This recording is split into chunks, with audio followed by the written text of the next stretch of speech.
Dear students, अस्सलाम वालेकुम।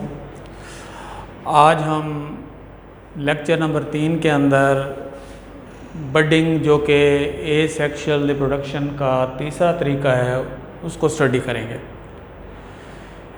अच्छा, इसमें देखें कि बडिंग ये एसेक्सुअल रिप्रोडक्शन का एक मेथड है, तरीका है।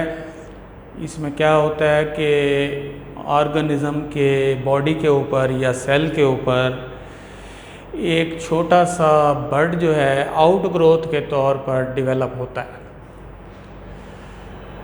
अच्छा, धीरे धीरे ये बड जो है इनलार्ज हो जाता है, बड़ा हो जाता है और इस बड से एक नया जानदार, नया ऑर्गेनिज़म जो है वजूद में आ जाता है।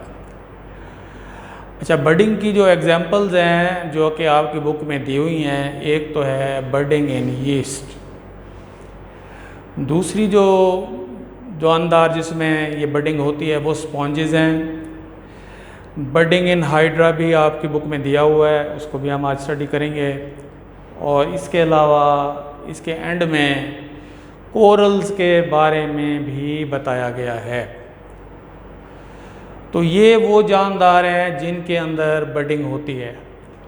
तो इसमें एक क्वेश्चन आप लिख लें कि what is budding, in which organism it's takes place, कि बडिंग क्या है, कौन से जानदारों में होती है। तो इसमें आप ये लिखेंगे कि बडिंग जो है एसेक्सुअल रिप्रोडक्शन का एक मेथड है, एक तरीका है। अच्छा, इसमें क्या होता है कि एक छोटा सा बड जो है वो सेल पर, अगर यूनिसेलर जानदार है या अगर जानदार मल्टीसेलर है, ऑर्गेनिज्म मल्टीसेलर है, तो डेवलप होता है। तो ये बड बहुत छोटा होता है, लेकिन आहिस्ता आहिस्ता जो है ये बड इनलार्ज हो जाता है और इस बड से एक नया ऑर्गेनिज्म जो है वो बनता है।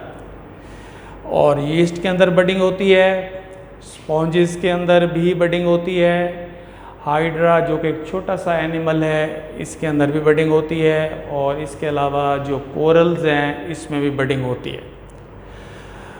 तो अब हम जो है पहली एग्जांपल पढ़ेंगे, 3 एग्जांपल में से पहली एग्जांपल, और वो है बडिंग इन यीस्ट। तो यीस्ट जो है ये एक छोटा सा यूनिसेलर फंगस है, माइक्रोस्कोपिक है। अच्छा, इसमें क्या होता है कि एक छोटा सा बड जो है यीस्ट के एक सेल पे डिवाइड होता है, जैसा कि यहाँ पे दिखाया गया है कि ये एक यीस्ट का सेल है। अच्छा, इसमें देखें कि इस सेल के ऊपर ये एक छोटी सी बड जो है वो अपीयर हो गई है। अच्छा, फिर क्या होता है कि यीस्ट चूँकि यूनिसेलर जानदार है, इसके अंदर एक न्यूक्लियस पाया जाता है। अच्छा, ये न्यूक्लियस जो है यहाँ पे देखें ये डिवाइड हो जाता है। तो यीस्ट के सेल का जो न्यूक्लियस है ये डिवाइड हो जाता है और 2 न्यूक्लियाई वजूद में आते हैं, जैसा कि यहाँ पे दिखाए गए हैं। तो यहाँ पे देखें एक न्यूक्लियस है, इधर देखें कि वो न्यूक्लियस डिवाइड हो गया है, न्यूक्लियस डिवाइड, और उस सेल में 2 न्यूक्लियस जो है वो बन गए हैं। अच्छा, इनमें से एक जो डॉटर न्यूक्लियस है उसको बड में शिफ्ट कर दिया जाता है या पास कर दिया जाता है, जैसे कि यहाँ पे दिखाया गया है। इसमें देखें कि ये न्यूक्लियस जो कि यहाँ पे था यहाँ से शिफ्ट हो गया है, पास हो गया है और इस बड में ये चला गया। अच्छा, इसके बाद अब ज़रूरी नहीं कि एक ही बड बने, बाज़ औक़ात ऐसा होता है कि शीश सेल के पर कुछ और एक और बड जो है वो पैदा हो जाता है, तो ये बना सकता है, एट ए टाइम बना सकता है। तो अगर ये एट ए टाइम बनाएगा तो ये न्यूक्लियस जो पहले डिवाइड हुआ था, 2 बनाए थे, ये दोबारा डिवाइड होगा, इसका एक न्यूक्लियस इधर शिफ्ट हो जाएगा। तो ऐसा भी जो है वो मुमकिन है। अच्छा, फिर क्या होता है कि ये बड आहिस्ता आहिस्ता इनलार्ज होता है। इनलार्ज होने के बाद ये साइज़ जब इसका बड़ा हो जाता है तो ये पेरेंट बॉडी से सेपरेट हो जाता है और इस तरीके से एक नया जो है यीस्ट सेल जो है वजूद में आ जाता है। जब ये सेपरेट होगा, पहले तो ये इनलार्ज होगा, इनलार्ज होने के बाद ये सेपरेट होगा और ये दोबारा से ये नया पेरेंट सेल जो है, नया सेल जो है, न्यू ऑर्गेनिज्म जो है वो बना देगा और फिर वो बडिंग जो है करना शुरू कर देगा। अच्छा, बाज़ सूरतों में ऐसा होता है कि बड जो है वो सेपरेट नहीं होता। तो यहाँ पे तो देखिए ये बन सेपरेट हो रहे हैं, लेकिन ज़रूरी नहीं कि ये सेपरेट हो जाएं। बाज़ औक़ात ये बर्ड सेपरेट नहीं होते, कभी भी नहीं होते। और अगर ये सेपरेट ना हो तो फिर नतीजा क्या निकलता है? रिज़ल्ट ये निकलता है कि कॉलोनीज़ ऑफ इंडिविजुअल, तो कॉलोनी जो है वो बन जाती है। तो फिर इसको भी हम बडिंग कहते हैं। तो कॉलोनी के जो जानदार होते हैं, जो सेल होते हैं, रहते तो साथ साथ हैं, लेकिन वो हर सेल अपना काम खुद जो है परफॉर्म करता है। तो ये तो था हमारा एग्ज़ाम्पल नंबर 1। बडिंग की जो पहली एग्ज़ाम्पल है वो आपको बता दिया है। अच्छा, ये प्रैक्टिकल में भी है, प्रैक्टिकल में भी आ जाता है। तो उसमें जब प्रैक्टिकल आपको कराए जाएंगे तब आपको ये दिखाएंगे। तो डायग्राम लाजमी बनाना है।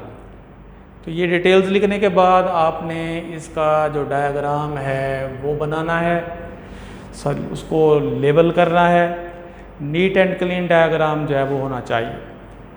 अच्छा, बडिंग की जो दूसरी एग्जाम्पल है वो है बडिंग इन हाइड्रा। तो हाइड्रा एक छोटा सा मल्टी सेलुलर एनिमल है जो कि पॉन्ड वाटर के अंदर, तालाब के अंदर जो है वो पाया जाता है, फ्रेश वाटर के अंदर पाया जाता है।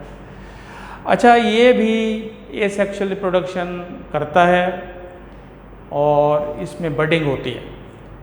अच्छा, बडिंग हाइड्रा में कैसे होती है, अब आपको उसके बारे में जो एक्सप्लेन कर रहे हैं। तो जैसा कि आपको पहले बताया कि हाइड्रा एक छोटा सा एनिमल है और पॉन्ड वाटर में रहता है, फ्रेश वाटर में रहता है। अच्छा, ये एक हाइड्रा है, ठीक है।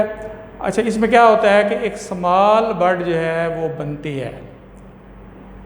ये जो बॉडी की एक साइड है, ये इसके टेंटिकल्स हैं, ये इसकी बॉडी है, मेन बॉडी। इसमें देखें, ये इसकी एक साइड पे ये छोटी सी बर्ड जो है वो बन रही है। ये इधर से भी बन सकती है, ये इधर से भी बन सकती है। तो बुक में यहाँ पे दिखाई गई है। तो देखें, यहाँ पे एक छोटी सी बर्ड जो है वो बन गई है। अच्छा, अब क्या होता है कि ये बर्ड धीरे धीरे इनलार्ज होती है, इसके साइज़ में इजाफा होता है, ये बड़ी हो जाती है और इस तरीके से नए सेल जो है वो ऐड हो जाते हैं, ठीक है। जैसा कि यहाँ दिखाया गया है, ये एक बर्ड यहाँ पेयर हुई। इस डायग्राम में देखें कि ये बर्ड इनलार्ज हो गई, नए सेल्स इसमें ऐड हो गए और एक छोटा सा हाइड्रा जो है बडिंग के ज़रिए साइड में जो है वो पैदा हो चुका है। अच्छा, अब ये जो छोटा सा हाइड्रा बना है, ये क्या हो जाएगा? ये इन डिटैच हो जाएगा। डिटैच का मतलब होता है अलहदा हो जाना। अब ये पेरेंट बॉडी से डिटैच हो जाएगा। शुरू में इसका साइज़ छोटा होता है, फिर ये जब डिटैच हो जाता है तो फिर ये इसका साइज़ में इजाफा हो जाता है, फिर ये नया हाइड्रा बन जाता है। अच्छा, डिटैच होने के लिए ये सोमरसॉल्ट यानी कलाबाजी लगाता है। तो ये यहाँ से नीचे देखें, यहाँ पे सोमरसॉल्ट यानी ये नीचे की जानिब कलाबाजी लगा रहा है।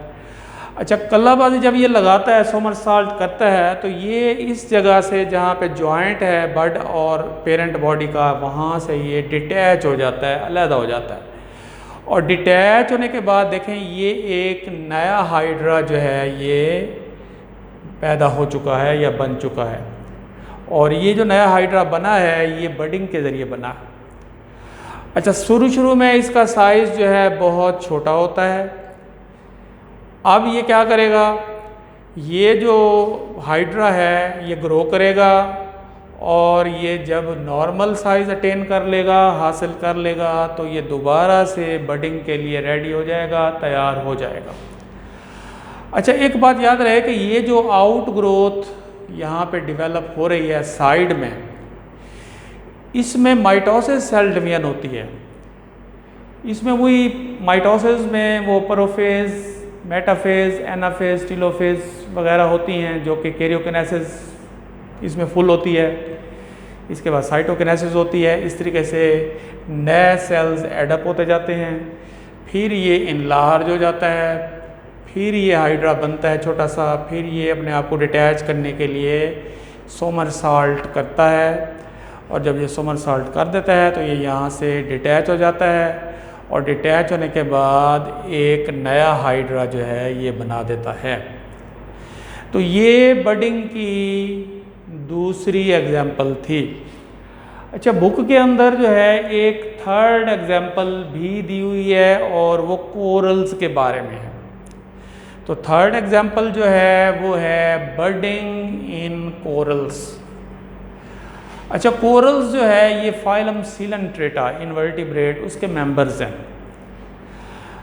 अच्छा, अब कोरल्स में भी बडिंग होती है, लेकिन जो बड है वो पेरेंट बॉडी से डिटैच यानी अलहदा नहीं होता। तो बहुत सारी बर्ड्स बनती हैं। अच्छा, जब ये बर्ड्स डिटैच नहीं होती तो फिर धीरे धीरे बड़ी कॉलोनीज, बिग कॉलोनीज जो है ये कोरल्स बना देती हैं, ठीक है। और ये अटैच जब बर्ड्स नहीं होती तो ये पेरेंट बॉडी के साथ जुड़ी रहती हैं और इस तरीके से कॉलोनी जो है वजूद में आती है, पेरेंट बॉडी के साथ ये जुड़ी रहती है। तो इस तरीके से बडिंग इन कोरल्स ये थर्ड एग्जाम्पल है। तो याद रहे, यीस्ट में भी कॉलोनीज बन सकती हैं। जो नई बनने वाली बड है वो अगर डिटैच ना हो तो, वैसे तो वो डिटैच हो जाती है लेकिन कभी कभी वो डिटैच नहीं होती। अच्छा, इसके अलावा हाइड्रा जो है इसमें एक बड बनता है माइटोसिस के ज़रिए, वो ग्रो करता है, फिर ये हाइड्रा सोमरसॉल्ट करता है, डिटैच हो जाता है, फिर एक नया हाइड्रा बनता है। वो जब नॉर्मल साइज अटेन कर लेता है तो वो दोबारा से नए जो है बडिंग के लिए तैयार हो जाता है। और कोरल्स के अंदर बड डिटैच नहीं होती, ये बर्ड पेरेंट बॉडी के साथ जुड़ी रहती है, बड़ी बड़ी कॉलोनीज जो है वो वजूद में आती हैं। इस तरीके से कॉलोनी का साइज़ जो है वो ग्रो करता है, और बाज़ औक़ात तो ये कॉलोनीज़ इतनी बड़ी हो जाती हैं कि ये छोटे छोटे आइलैंड्स की शक्ल जो है इख्तियार कर लेती हैं। तो ये हमारा आज का टॉपिक था। अच्छा, इसमें चंद शॉर्ट क्वेश्चन हैं, वो आप नोट कर लें। तो पहला शॉर्ट क्वेश्चन है, डिफाइन बडिंग, डिफाइन बडिंग या व्हाट इज बडिंग। अच्छा, गिव एग्जाम्पल्स, इसकी एग्जाम्पल्स दें। कौन, इसमें आपने ऑर्गेनिजम्स के नाम बताने हैं जिनमें बडिंग होती है। तो इसमें सिंपल सी डेफिनेशन आप लिखें। एग्जाम्पल ये दी हुई हैं, यीस्ट में होती है, स्पॉन्जेस में बडिंग होती है, इसके अलावा देखें हाइड्रा में बडिंग होती है, कोरल्स में होती है। अच्छा, अगला जो क्वेश्चन है वो है एक्सप्लेन बडिंग इन यीस्ट, बडिंग इन यीस्ट। इसमें आप यीस्ट के बारे में लिखेंगे और डायग्राम भी ड्रा करेंगे। इसी तरीके से बडिंग इन हाइड्रा भी आपसे पूछा जा सकता है। और ये जो थर्ड एग्जाम्पल है ये भी अहम है, ये शॉर्ट क्वेश्चन में या एमसीक्यू इसमें से आ सकता है। मिसाल के तौर पर इसमें ये डिटैच वाली बात कि कोरल्स के अंदर बड जो बनती हैं क्या वो डिटैच हो जाती हैं या नहीं होती, और अगर वो डिटैच नहीं होती तो फिर वो क्या बनाती हैं। तो यहाँ से दो एमसीक्यूज़ जो है वो बन सकते हैं। बात तो बहरहाल जो है आप इसको अच्छी तरह याद करें, इसका डायग्राम मस्ट है और ये प्रैक्टिकल में भी मौजूद है। वहाँ पे भी चार्ट्स की स्लाइड्स की मदद से, मॉडल्स की मदद से आपने ये करना होगा। वो जब हम प्रैक्टिकल करेंगे तब आपको दोबारा जो है ये बताया जाएगा। तो इसके साथ ही हमारा ये आज का जो लेक्चर नंबर 3 है ये इख्तिताम हुआ। आसान था, इतना मुश्किल नहीं है। पहले इसको समझें और फिर इसको लिखें। तो खुदा हाफ़िज़।